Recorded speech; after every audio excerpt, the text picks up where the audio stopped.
میرے دینے پہ تمہیں بھی اعتراض ہے؟ تو جھوٹ نہیں بولا اللہ کے نبی جی.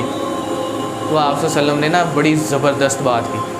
آپ نے فرمایا ساتھ تو اس چیز پہ راضی نہیں، تو اس چیز پہ خوش نہیں ہے کہ دنیا والے دنیا کا مال لے جائیں اور تم محمد کو لے جاؤ صلی اللہ علیہ وسلم، اور وہ تو بکریاں لے کے جا رہے ہیں، اونٹ لے کے جا رہے ہیں، دنیا کا مال لے کے جا رہے ہیں، اور محمد صلی اللہ علیہ وسلم تمہارے ساتھ مدینہ کی کیچڑ آلود گلیوں میں تمہارے ساتھ چلے.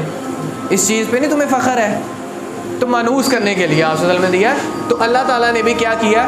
قریش کو مانوس کرنے کے لیے ایلاف قریش کی ایک غریب حدیث میں فضیلت آتی ہے، غریب حدیث ہے بہقی میں. وہاں پہ آپ صلی اللہ علیہ وسلم نے فرمایا کہ اللہ تعالیٰ نے نا 7 جو ہے نا اچھائیاں جو ہے، جو خوش نصیبیاں ہیں جو ہے وہ قریش کو جو اللہ تعالیٰ نے نعمتیں عطا کی ہیں یا اچھی چیزیں دی ہیں، ان میں سے 7 چیزیں. پہلی آپ صلی اللہ علیہ وسلم نے فرمایا کہ قریش اچھے اس لیے ہیں کیونکہ میں قریش میں سے ہوں.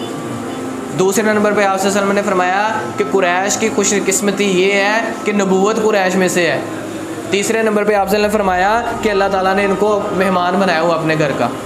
قریش کے خاص طور پہ قریش کے خاندان کی ذمہ داری تھی کہ جتنے بھی عمرہ اور حج کرنے والے لوگ تھے ان کو یہ پلاتے تھے، کھلاتے تھے، ان کی کیئر کرنا. جیسے اب سعودی حکومت نے یہ ذمہ داری سنبھال لی، کافی دیر سے کر رہے ہیں. پہلے کوئی اور ملک تھا وہ کر رہا تھا. اس چیز پہ باقاعدہ جنگیں ہوئی ہیں کہ حرمین شریفین کی، خانہ کعبہ کی اور مدینہ کی جو سعادت ہے نا خدمت کرنے کی لوگوں کو، وہ ہم کو ملے. اس چیز پہ جنگیں ہو چکی ہیں 19ویں صدی میں، 19ویں صدی میں. تو ایک تو چیز کہ میں قریش میں سے ہوں، دوسرا نبوت قریش میں سے ہے، اور تیسری چیز آپ صلی اللہ علیہ وسلم نے فرمایا یہ پاسبان ہے مکہ کے، حفاظت کرنے والے اس کے. پھر چوتھی چیز آپ صلی اللہ علیہ وسلم نے فرمایا کہ زمزم پلانے والے ساقی بھی یہی ہیں، اللہ کے گھر کا زمزم لوگوں کو پلاتے ہیں. وہاں پہ ابھی بھی لوگ جو ہے وہ سعودی عرب کی جو حکومت ہے وہ جو وہاں پہ الرٹ کی گئی ہیں لوگوں کو، ان کا کام ہے وہاں پہ بھر کے کولر رکھنا، لوگوں کو پلانا. ٹھیک ہے، ابھی بھی ان کا کام ہے.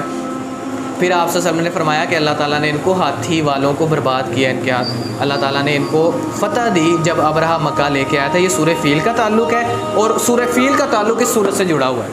یہ قریش کے بارے میں نا ساری سورت. تو قریش کے بارے میں پھر آپ صلی اللہ علیہ وسلم نے فرمایا کہ قریش نے 10 سال اللہ کی عبادت کی ہے جب اللہ کی عبادت کرنے والا مکہ میں کوئی نہیں تھا.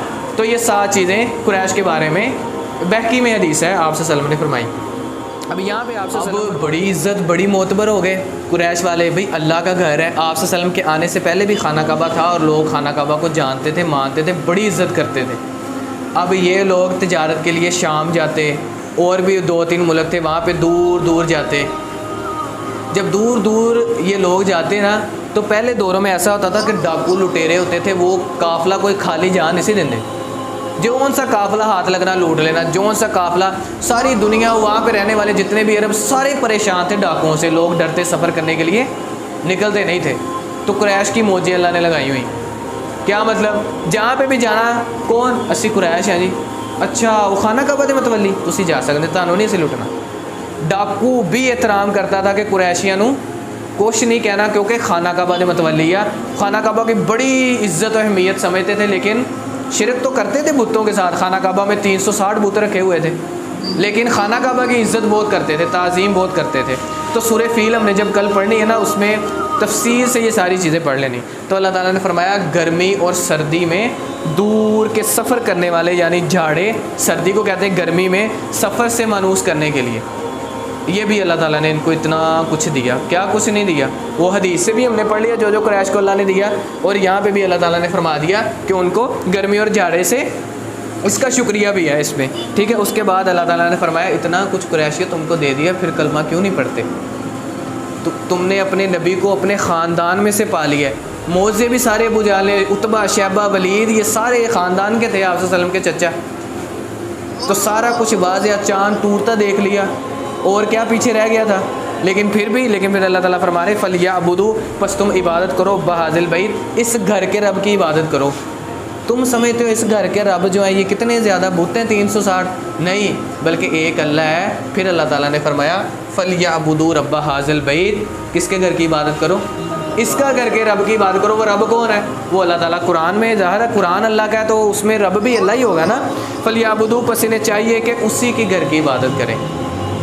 پھر اللہ تعالیٰ فرما رہے ہیں الذین اطعمہم، ہم نے ان کو کھلایا، ہم نے ان کو کھانا دیا من جوع، بھوک میں. مکہ پہ قحط سالی آ جایا کرتی تھی، آپ کو پتہ ہے مکہ میں ابھی بھی پانی سعودی عرب میں بہت کم ہے.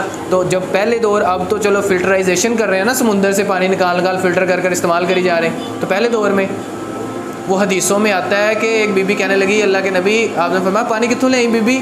وہ کہنے لگی اللہ کے نبی میں تو کتنے دنوں دی نکلی ہیں, تو آج واپس پہنچی پانی لب کے لے آئی. اس طرح مکے والے چلے جاتے ہیں اونٹوں پہ, پتہ نہیں کہاں سے پانی تھوڑا تھوڑا مٹکوں میں بھر کے لاتے. تو قطرے قطرے کی بھی اہمیت جانتے تھے پانی کی. ہمارے کھلا ہے, ہم ٹوٹی چھوڑ کے وضو کرنے لگے, ادھر باتیں کر رہے ہوتے ہیں, پانی جا رہا تھا سارا ضائع. اور جو پانی ضیاع ہو رہا ہے نا, پانی کا ضیاع ہو رہا ہے, آپ سے نے فرمایا کل قیامت کے دن اس کے بارے میں بھی سوال ہونا ہے. جتنا پانی جائے ٹوٹی کھول کے سردیاں نو تے تھلے کھڑے آدھا گھنٹہ پانی سے نہ ہی جا رہے سکون, نہ ٹینشن ہی کوئی نہیں ہے. پانی کھلا جو ہے زمین جو نکل دیا, اور وہاں پہ زمین سے پانی نہیں نکلتا بلکہ تیل نکلتا ہے سعودی عرب میں. فَلْيَعْبُدُوا رَبَّ هَٰذَا الْبَيْتِ, بس عبادت کرو اللہ کے گھر کی, اسی کی عبادت. الذی, جس نے انہیں کس کی عبادت کرنی ہے؟ اس رب کی عبادت کرنی ہے جس نے کیا کیا, اطعمہم من جوع, جب بھوک آئی نا تو قحط سالی, جب پانی نہیں تھا قحط آ گیا, اور اتنا برا اتنا زبردست قحط آیا کہ جان کے لالے پڑ گئے. زمین میں کچھ بونا ہے تو بھائی پانی کہیں سے آئے گا تو نکلے گا نا کچھ زمین سے. تو اتنی بڑی قحط سالی آئی تو اللہ نے فرمایا اس وقت بھی ہم نے ان کو کیا کیا, کھانا کھلایا ان کو. جب بھوک آئی تھی ان پہ اس وقت بھی ہم نے ان کو کھانا دیا. اور جب خوف تھا, خوف کے بارے میں نے آپ کو بتا دیا, باہر جب سفر کرتے لوگ لوٹے جاتے تب کیا تھا, خوف تھا. تو اللہ تعالیٰ نے فرمایا وَآمَنَهُمْ, ہم نے ان کو امن دیا. کن کو؟ قریش والوں کو. کس میں؟ من خوف, خوف سے. تو اتنا زیادہ ہم نے قریش کے لیے کیا ہے, لیکن پھر بھی قریشیوں میں سے کم ہی تھے ایمان لانے والے, اللہ قلیلہ, مگر تھوڑے ہی تھے. زیادہ تر بدر میں قریشیوں کے بڑے بڑے سردار مارے گئے, مسلمان بھی ہوئے, مارے بھی گئے. کل کو سورہ فیل پڑھیں گے کہ اس میں جو پورا واقعہ کہ ابرہہ آیا ہاتھیوں کو لے کے, کیوں آیا, اس کی وجہ کیا بنی, اس کا پس منظر تھا, وہ ساری چیز تفصیل سے پڑھیں گے انشاءاللہ.